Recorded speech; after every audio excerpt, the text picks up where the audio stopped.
Welcome to Mission Evolution Radio Show with Gwilda Wiyaka, bringing together today's leading experts to uncover ever-deepening spiritual truths and the latest scientific developments in support of the evolution of humankind. For more information on Mission Evolution Radio with Gwilda Wiyaka, visit www.missionevolution.org. And now, here's the host of Mission Evolution, Miss Gwilda Wiyaka. Lately, we've all heard about the American healthcare system being broken. But what exactly does that mean? Why is it broken? And most importantly, can it be fixed? Mission Evolution Radio TV show is coming to you on the X Zone Broadcast Network and is produced by Relmar McConnell Media Company with studios and corporate offices in St. Catharines, Ontario, Canada. With us this hour to examine the state of American healthcare system and possible solutions is Dr. Robert Pearl. Dr. Pearl served as the CEO in Kaiser Permanente, where he led over 12,000 physicians, 50,000 staff, and was responsible for the nationally recognized medical care of 12 million Kaiser Permanente members. He currently serves as a professor at the Stanford Medical and Business Schools. Dr. Pearl is the author of 2 books on healthcare, Mistreated and Uncaring. His website, robertpearlmd.com. Dr. Pearl, thanks for joining us on Mission Evolution.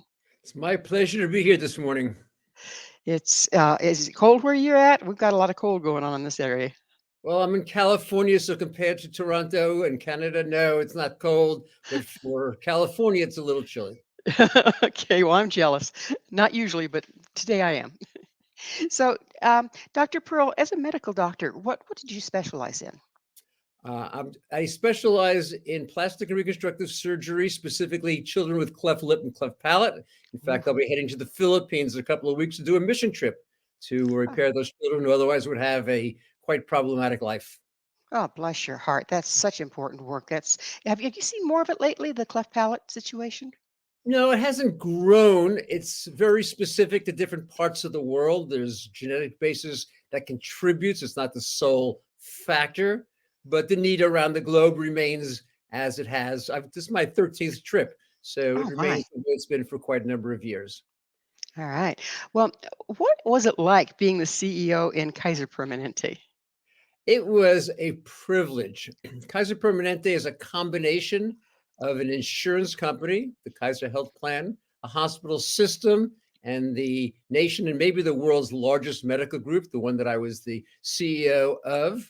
And it brought together all the different parts. So rather than battling with each other, we could collaborate and cooperate. We ended up number 1 in the United States in quality, according to the National Committee for Quality Assurance. We provided care that was same day, next day, on a consistent basis to patients, which is missing from American medicine today. And it was affordable, less expensive, because better quality and more convenient access, in my view, leads to better outcomes, less inefficiency, and lower expense, greater affordability for patients.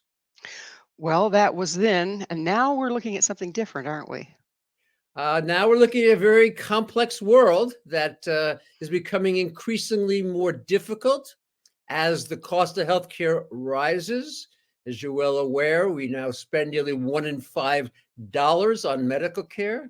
In the United States, we spend nearly twice as much as any other nation. We spend $13,000 per person, with Switzerland at 9, Germany at 7, and everyone else less than half, with results, unfortunately, that today trail these other 12 nations. Longevity is 6 years behind the global leaders, and maternal mortality and childhood mortality is double what we see in other peer wealthy countries. My goodness. Where did we go wrong? Where did we take that wrong turn? That's a great question for which we could probably spend several days, but let me try to summarize briefly. I think it was a confluence of forces. The first one was a change in the diseases that people get. Go back to the 20th century. What did you see? You developed pneumonia, maybe you had a heart attack, you broke a bone, you had to have surgery, or you got put into a cast, or something was done to treat what I think of as an acute problem. And the physician would see you 3, 4, 5 times, depending upon the severity. And then you usually got better. Occasionally you would die. But that was the end. And what we saw starting around the turn of the century was proliferation of chronic disease. This is diabetes, hypertension, obesity, asthma. And we're seeing rates of this. 60% of Americans have one or more chronic diseases. And it's a very different problem. A chronic disease, you don't have just one day or one short episode. You have it for the rest of your life. And the demands put on the medical system by chronic disease started the problem, accelerated through greater unaffordability, and then brought the backlash from insurers and payers and the government. When the government got involved in health insurance, what happened? Well, the government's gotten involved in health insurance at different times. We first saw it in the 1960s. The US was the wealthiest country in the world coming out of World War II. We had 70% of the steel in the world manufactured in the United States, 70% of the automobiles. The country had sufficient dollars that the government passed Medicare for the elderly and Medicaid for those individuals who were unable to pay, for their own health care. That was the 1960s. And I like to compare the cost of healthcare against what's called GDP, gross domestic production. This is the total cost of goods and services in the country. In essence, how many of every $100 that Americans spend, how much is spent on healthcare? And in the 1960s, we were looking at something around 6.5%. And then decade after decade, it went up 7%, 9%, 11%, all the way up through 2010, when it reached 17%. That's almost $1 in $5 being spent on healthcare. These are the same dollars that would be used for housing, for food, education, the roads, fire, police. You can go through all the different ways that we spend dollars, all the retail expenditures that we make. And then we saw what I think of as the peak. And I say that because the predictions of economists was it was going to keep rising to 20, 25, 30%. And it stayed at that level. And it stayed at that level, not because we improved healthcare outcomes. You know, what we saw was the government get involved again during the presidency of Obama, putting in place the Accountable Care Act, and seeing that we would now expand coverage. We got as high as 95 million Americans last year were enrolled in Medicaid. It's a program supposedly for the very poor. That's almost 1 in 3 Americans. We saw the government offering other means of getting coverage. And what we didn't see was improvement in clinical outcomes.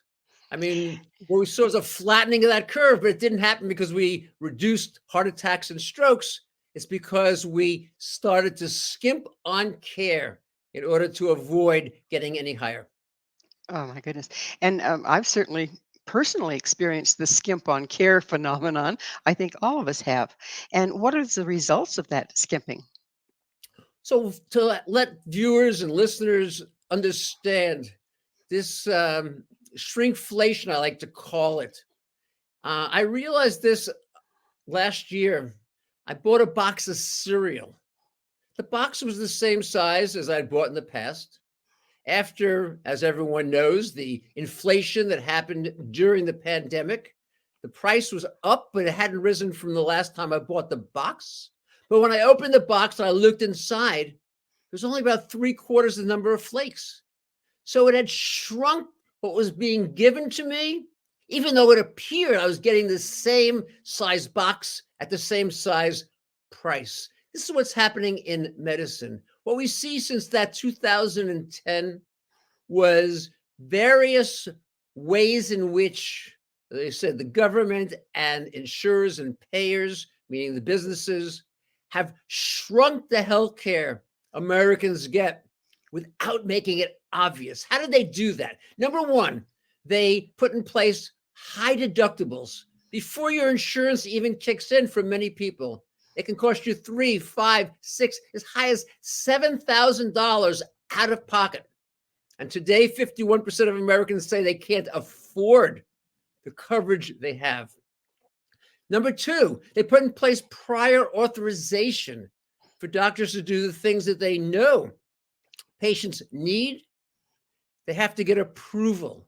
So And that when it's that leaves us wondering. That leaves us wondering who exactly is running the healthcare system. Is it the doctor with all the education, or is it somebody with a high school education sitting in the insurance company approving or disapproving? well, I'm not sure is anyone running it because calling it a system is being very generous. But what's happening is that I'd say there are hurdles that are ever higher that the doctor has to try to get over. It's exhausting physicians. 60% of physicians say they're burned out. 71,000 physicians quit medicine last year. And what ends up happening is that you come in, you need an expensive procedure, test medication. The doctor knows the battle will go on for months, so you don't get that recommendation. And certainly for the people who are relatively poor, this is a United States phenomenon. Canada has universal coverage, obviously, but within the United States, the people who are poor can't get access. Everyone has coverage. They think they have insurance, but a high deductible plan, a plan with a lot of prior authorization, a plan for which the government pays so little that no doctor wants to take it, or very few doctors want to take it. It means shrinkflation. You look like you have great coverage. The reality day to day is that you do not.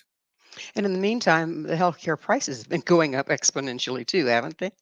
Yeah. Well, they have gone up, but as I said, since 2010, we have not seen it go up relative to gross domestic product. But what has happened is that the outcomes have gone down. In the Gotcha. United States, longevity fell prior Gotcha. to COVID.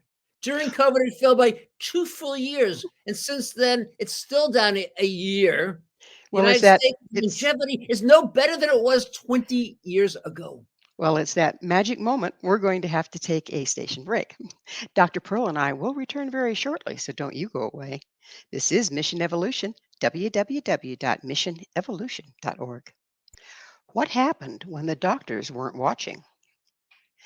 With us this hour discussing the current healthcare crisis is the author of 2 books, Mistreated and Uncaring, Dr. Robert Pearl. Dr. Pearl, interstage left after we were seeing this drop before COVID comes along. What impact did COVID have on our current system? And is it something that's driven us in a positive direction or in a negative one? COVID exposed many things that were lurking under the surface, some good, quite a number problematic. The biggest problematic piece was chronic disease. Because in New York City, as an example, 88% of the people who died from COVID had 2 or more chronic diseases, because these weaken your body. And if we're going to try to improve clinical outcomes and make care more affordable, we have to shift from thinking about medicine as treating diseases to maximizing health. From simply doing something when a problem goes wrong to focusing on prevention, avoidance of complications from chronic disease. Hypertension is the number 1 cause of strokes. Diabetes, hypertension together are the leading cause of heart disease, the leading cause of kidney failure. Obesity is the number 1 contributor to cancer. We have so many opportunities to avoid it, and we have to maximize patient safety. We know that 250,000 Americans die every year from a preventable medical error. 400,000 people die from misdiagnoses. We have so many opportunities, and they got uncovered during COVID. The second thing, though, on the positive side, and I do not want listeners and viewers to miss this, doctors, nurses, clinicians of all ilk are very dedicated. They put their life on the line. When there was not protective equipment, they donned salad lids and garbage bags in place of gowns. They put themselves in the path of harm. They knew when they intubated a patient, the patient would cough, spewing virus in their face. This was before we had a vaccine, and they did it anyway. And we need to recognize these two parts. We have dedicated individuals working very hard, but we have a broken system, and I'll add to it contributing a problematic culture that makes their efforts unable to deliver what patients want, which is superior health, better outcomes, avoidance of complications. And what patients need. It's pretty basic. Why did we see this drastic upswing of chronic diseases? What was that about? Well, that's happened for a while. We can tie it back really to the end of the 20th century, 1980s, 1990s. We're not exactly 100% sure. It certainly came about by things like fast food, sugared soda, lack of exercise, difficulty finding fresh produce, a more rapid lifestyle, so that rather than preparing meals ourselves, we too often depend on someone else, and these other places have the meals full of processed foods, high calories, low nutrition. So there's a lot of reasons why it happened across the country, but the reality is it did happen. Air pollution is another example relative to asthma. So all of these different chronic diseases have environmental factors, and those environmental factors, unfortunately, they need to change. They should change. They actually contribute as much as the medical care, but they're not going to change quickly, at least based upon my reading of the political agenda, really, both in the United States and around the world. So when I look at those pieces, I think the medical profession is going to have to evolve given the problems that are outside of it, because ultimately this is where the buck stops. Well, the doctors are suffering, the patients are suffering. Who's benefiting from this current system? Well, there are a lot of people benefiting. I like to think of this as the conglomerate of monopolies. The people have figured out how to get market control to raise prices. A great example of the drug companies that now have drugs that are costing in the millions of dollars that could be pricing at a much lower point, but the stockholders and shareholders are going to benefit from it. You have hospitals that are forming monopolies, joining together, mergers and acquisitions to control the market and raise prices. You have private equity coming in, taking over doctors' practices and raising the cost of care by 10, 20, 30%. So I think there are a lot of people who have figured out how they can use the current system and the rules to be able to drive up prices and therefore generate income and profit. I think the losers are the doctors and the patients. Absolutely. And it's like when the laws were made, Obamacare, say for instance, it was an attempt to make things better, but then the money greed piece seems to have come in. Is that where everything kind of went downhill? I'm not sure. I mean, those two events happened in parallel. I think the biggest push by Obamacare, by the Accountable Care Act, was for expanded coverage, which it did very nicely. At the time, 1 in 6 Americans didn't have health insurance. For your listeners in Canada, they can't believe this because all Canadians have coverage, but in the United States, 1 in 6 didn't. And so it expanded that, but it didn't necessarily address the other issues, the underlying issues, the socioeconomic issues. And those, I think, have just been building up, at least in the United States across that time, and in some other nations as well. There's still some places in the, I'll say, the wealthier parts, the industrialized parts of Europe, Asia, Australia, New Zealand, that are doing a better job than the United States is doing. So, obviously we're kind of in a pickle here, and it looks like a pretty complicated one. Do you see what chance do we have of improving this situation in the future? I'm actually incredibly optimistic now. And the reason is ChatGPT. And that I use that word just to really reflect the generative AI tools Google has some. Microsoft obviously has the OpenAI, the ChatGPT. Amazon's talking about it. A variety of places are bringing forward these tools. We've known for a long time. You can actually trace it back to 1932. CCMC, the Committee for the Control of Medical Costs, recognized how broken the system was and it needed to be improved. And we've had many, many efforts since then to accomplish it. But what we didn't have was the tool to make it work. And I think of generative AI, and I might keep using the word ChatGPT, but as I say, it's just a name for the category, as being that. Because what it's going to do is empower patients. It's going to give them the ability to actually be able to manage their health. Go to Google and find a link. You'll find a lot of information, what I think of as knowledge, but you can't apply it to your situation. That's going to change. I mean, if you look at right now, some of the tools as part of generative AI, it allows you to paint a picture in the style of Rembrandt, even though you've never had an art course. You can program a computer, even though you've never taken an IT course. You can write a song that sounds just like Drake, and you don't play a music instrument.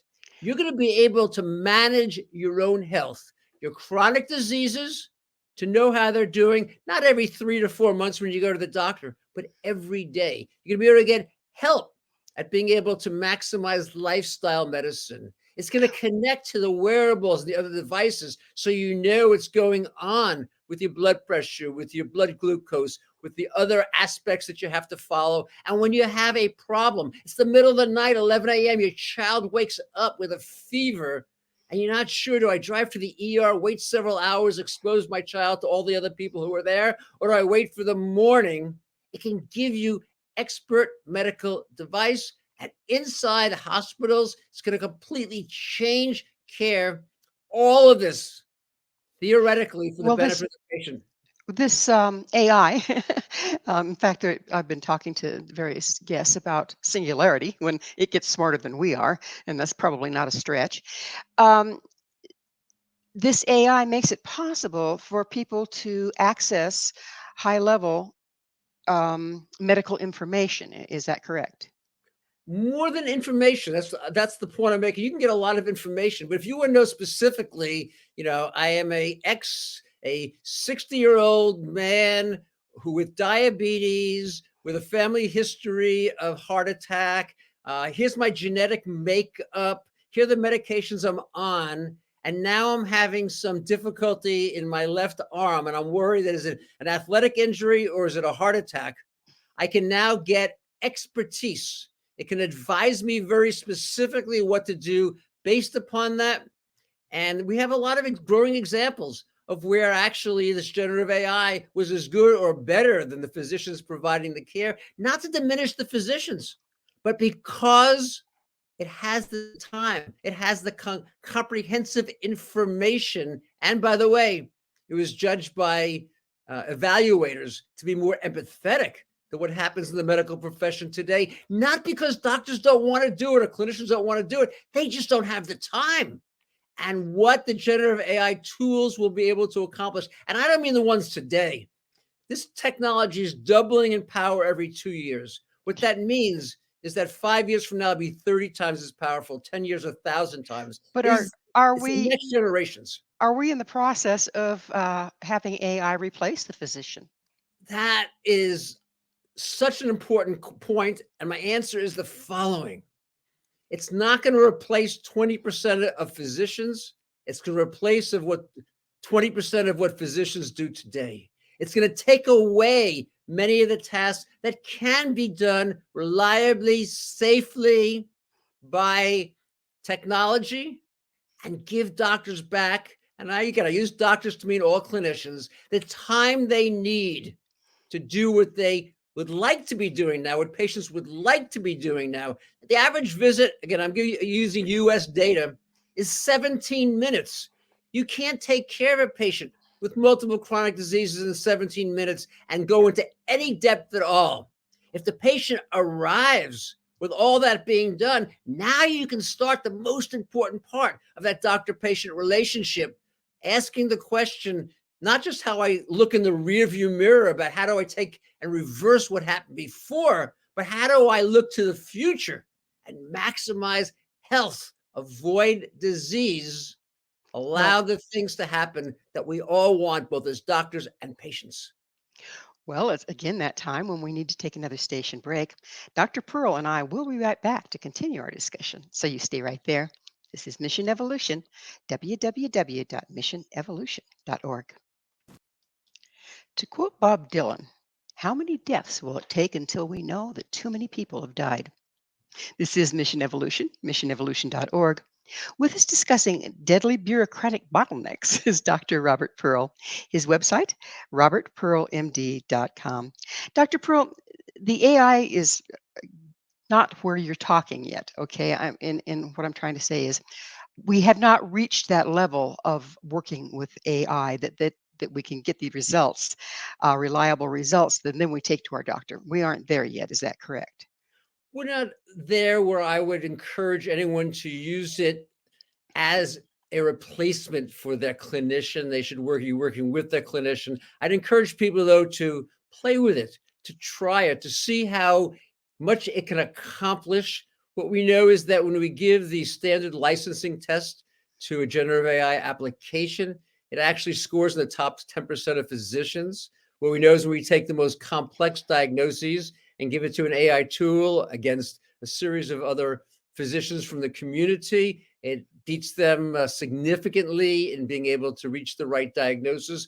But we just can't take the risk of an error at this point. So yes, it needs to evolve more before we can rely on it consistently, but that doesn't mean we shouldn't try to see how much it can accomplish today.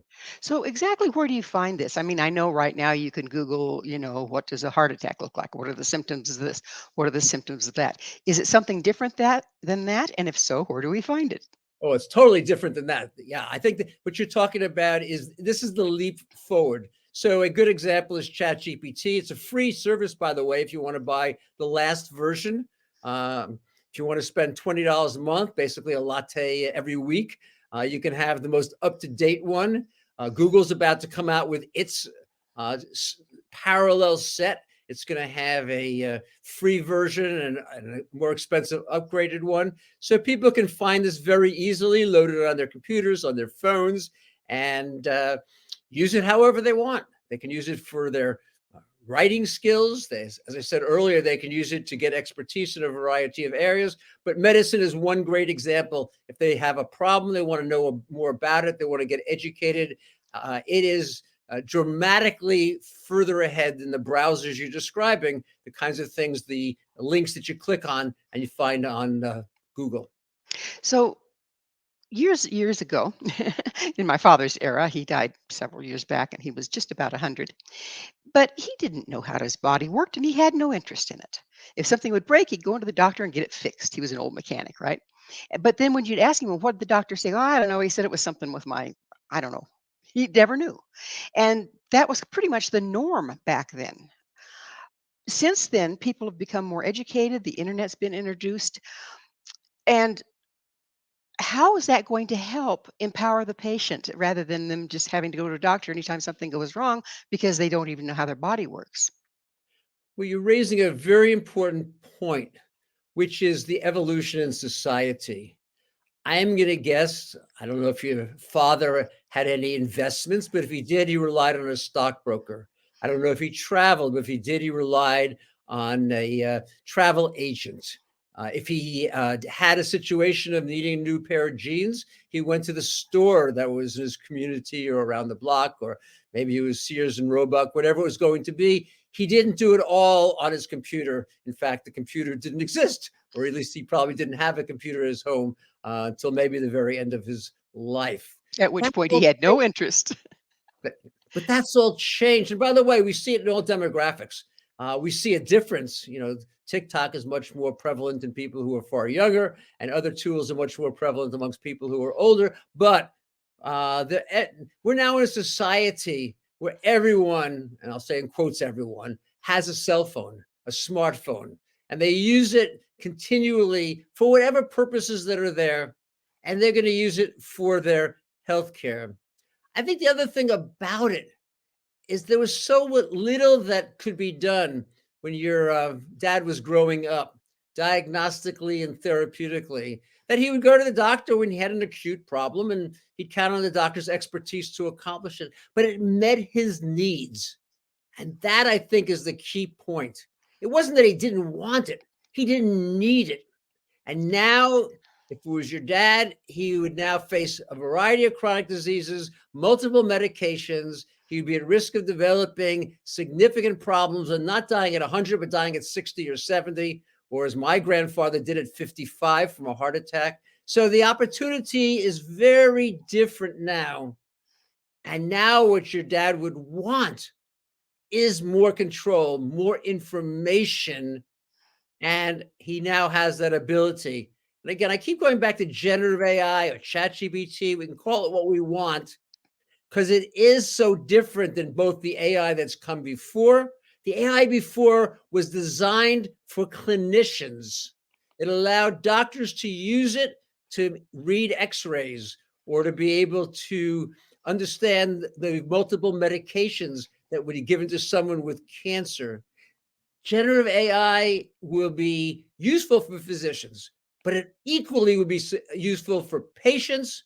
And that's why I use the word empowerment. You can spend all day on Google and not be able to diagnose a medical problem that came up today. Generative AI will be able to accomplish that. Today, it can do it very well. In the future, we'll be able to do it reliably, safely, and as well as most clinicians. Do you see, or maybe it's already happened, do you see the smartwatch, smartphone that takes all your vitals and all that fun stuff? Um, do you see that as being linked in then again with this future AI or the AI that's being developed? Exactly. These are what's called plugins. So plugins allow you to take data coming off of another device, whether it's a wearable on your clothes, whether it's a monitor in your home, whether it's coming off of your watch, and have that information go into the generative AI system. It can combine with information off of your electronic health record, and it's putting all these pieces together. Understand that what AI can accomplish is how fast it works. So the human brain just can't comprehend the totality of the information. It's just too much. Medicine is advancing, doubling in knowledge every 70 days. I What can human believe it. being can put all that information into their head? But for AI, it's a trivial task. It's expensive, by the way, but trivial from a technological standpoint. Well, one of the problems that I hear a lot of complaints about, and I personally have seen, is people are getting on this medication, that medication, this medication, that medication. And the doctor sits down and looks at this, but he doesn't know, there's no way he can stay up to date on all the interactions of all the medications at all the time. It looks to me like that's kind of data that AI would just, thrive on. Absolutely. It's absolutely what an AI could do. And add one more piece to it, which is that the physician may not be aware of what another doctor gave you. I mean, I remember when my dad would go to the doctor, he actually would bring this piece of paper on which he wrote every medication, every change in dose. It was a massive piece of information that he was bringing, handing to the doctor. And what's the doctor going to do with it? As you say, there's no place to put it. The same thing, by the way, with all the information coming off, whether it's a watch or whether it's a monitor. It's my criticism of the industry. No doctor wants to get all this information sent to the office. They're already overwhelmed. They don't want to put it into their computer system in their office. This is exactly the solution that a generative AI tool can do.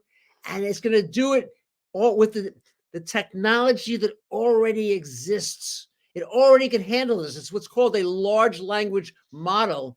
It was trained on the entire corpus of the internet, textbooks and journal articles, everything that's out there, and it continually gets updated on that information, and it doesn't have any difficulty handling it.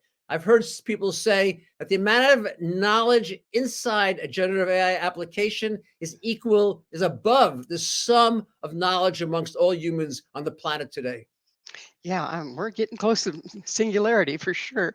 I mean, it's moving so rapidly.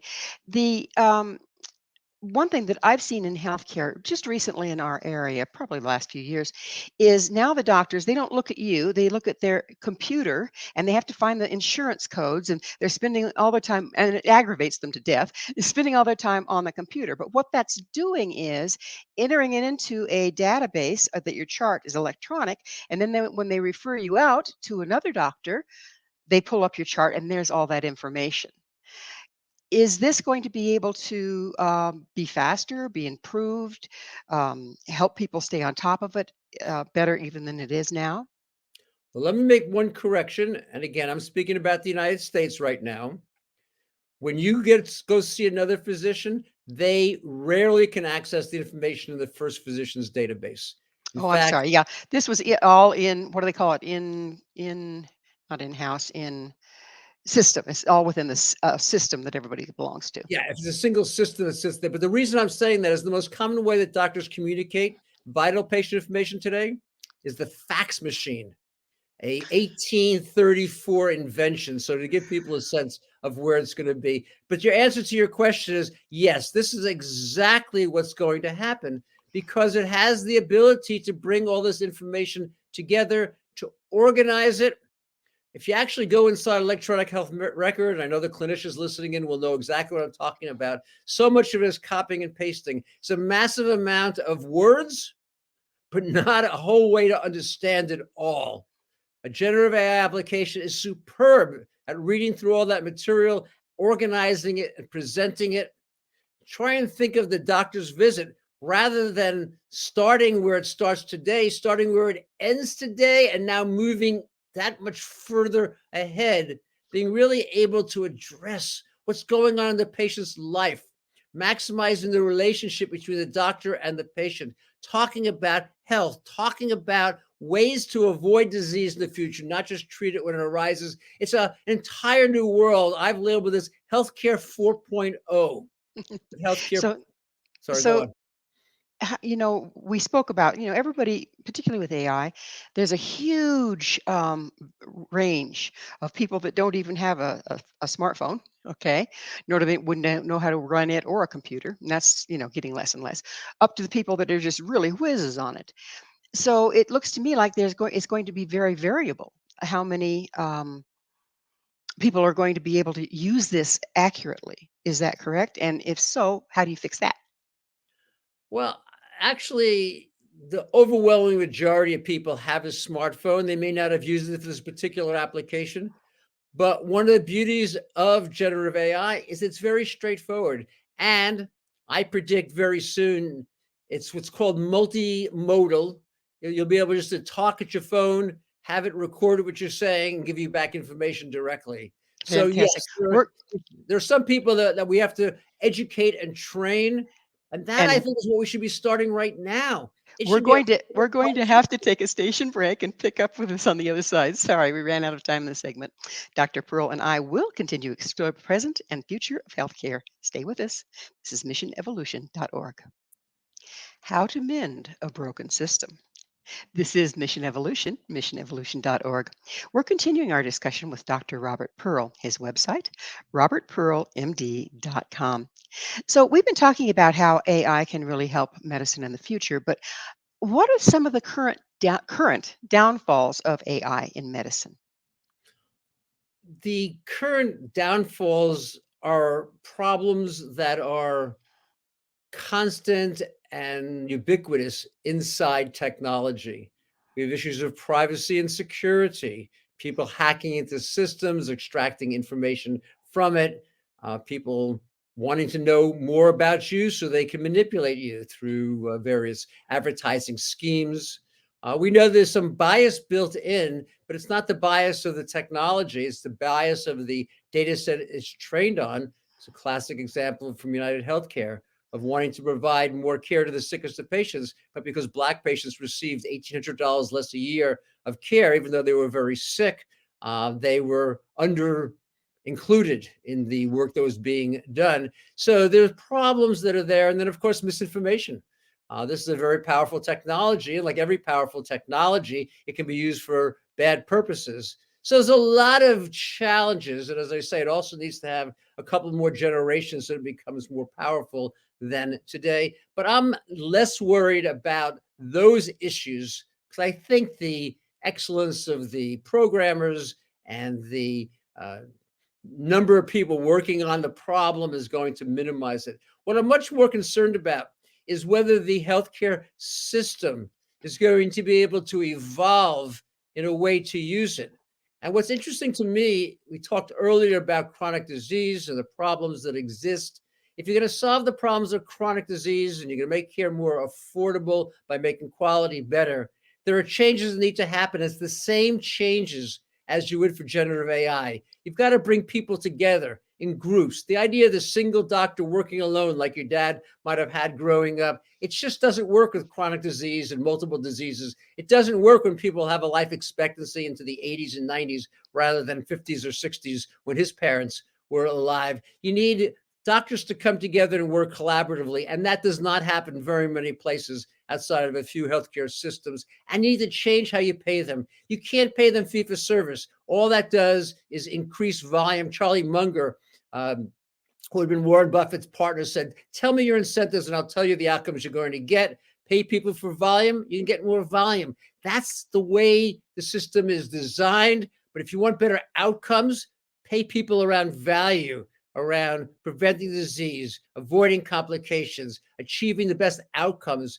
better patient safety. These are the kinds of things that doctors would like to do and patients need and want and deserve, but the system is not designed around that. So I think it's going to be technology plus the doctor and the patient and an evolution of the system. And it has to happen soon. If not, the crisis of today will only get worse. And it'll get worse rapidly, won't it? Absolutely. Yeah, it is getting worse rapidly. We're in an accelerating phase. We've reached the end of shrinkflation. You just can't afford any more out of pocket. You just can't afford to have more steps necessary for prior authorization. You just can't have care being cut back anymore. This crisis is about to evolve. The United States is predicting $3 trillion more of spending by the year 2031. I think we could spend $3 trillion better than just continuing the way we're doing things today. How big of an upset is it going to be to revamp the faulty system at this point? I think it's going to be a very difficult transition, but at the end of the process, I think it's going to reduce the burnout that clinicians feel today. It's going to allow them to do their job easier, to do what they want to do. They want to have a intimate and intense relationship with their patients. They want to be able to keep people healthy. They like it when people come in and say, doctor, I'm doing great thanks to the work you and I have done together. Thank you so much. That's why they went into medicine. It's going to bring back mission and purpose, but getting there. I often tell people it's a little bit like looking across a canyon. The other side is only 100 feet away, but the path there is a very complex one. And that, I think, is going to be the biggest challenge. And one of the things I'll tell listeners and viewers is I'm hoping it's going to come from inside the American healthcare system. But if it doesn't, what we're already seeing are the large retail giants, Amazon, CVS, Walmart, who are acquiring medical groups. Walmart now has a deal with United, and it's 90,000 employed physicians. And if it doesn't change from inside medicine, it will change from outside. A problem that has to be solved, that can't continue, will be solved by someone. And only time will tell whether it's solved, as I hope, from inside medical care. But if not, it will be solved from outside. So I'm sure at this point, the audience is wondering, okay, I'm one person, but what can each individual do to push this along in the direction we want to see it going? First of all, I think that every individual has to recognize that they're on the verge of being empowered. And part of being empowered is becoming educated, becoming skilled, becoming experienced. And so I'm going to encourage them to start trying the system. The more you learn to provide the prompts, the better you're going to do. I think number two, they need to focus on their own health. We have opportunities today through exercise, through diet, through meditation, relaxation, to be able to improve American health. It's hard. People are working long hours. They have family obligations. But if you love your family, save your health going forward. And then I think the time has really come to be able for individuals to join up with others, to speak to people during the election cycle, candidates, to make sure they're moving forward the agenda around health, and to be able to be more educated. This is $1 out of every $5 we spend. When we go to the grocery store, we worry about a few dollars here and there. This is a massive amount of economics and finances for families, for communities. I think it just has to be elevated.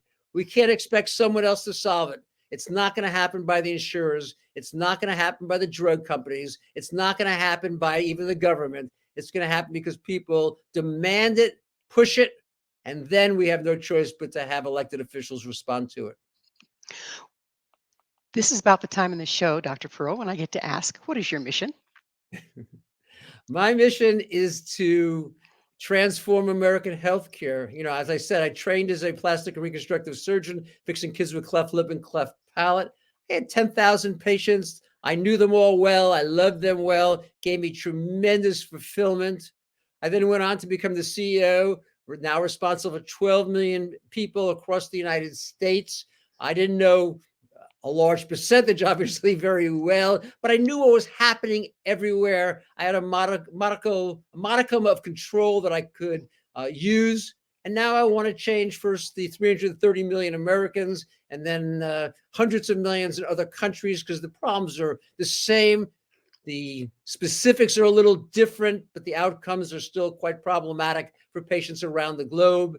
And that's my goal right now. I think if I can bring together a diverse group of individuals committed to improving health, who recognize the problems that exist, but also see the opportunities through technology, through integration of care, and encourage people to step forward and be leaders, whether you're a patient, a clinician, or the CEO of a company. If we can do all those things together, I think we can solve this and make the United States, the world, Canada, all the countries listening in better places, healthier places to live for themselves and for the next generation. Beautiful mission. I understand, by the way, that your books, you don't take the proceeds from your books. Where do they go? No, the proceeds from the profits from all the books go to Doctors Without Borders. This is a remarkable global organization, obviously a not-for-profit, that goes to wherever the problems occur, an earthquake, a tsunami, or a civil war, and provides assistance in an apolitical fashion, in a not-for-profit fashion. It's an organization I've supported throughout. And when I wrote my first book, I dedicated all the profits to Doctors Without Borders. I did that for my current book, and I'll do it with my next book. That's beautiful, beautiful offering for a beautiful service.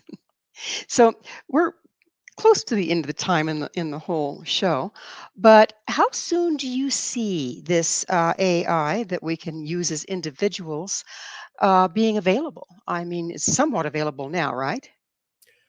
It is available right now. It's not as good as it has to be. But again, I think now is the time for people to experiment with it. And again, I want to make the point. All of the AI to this point has been designed around the providers of care. The new technology is also available, utilizable, helpful to the recipients of care. I think we're going to see something in the 5 to 10 year range when this thing really happens.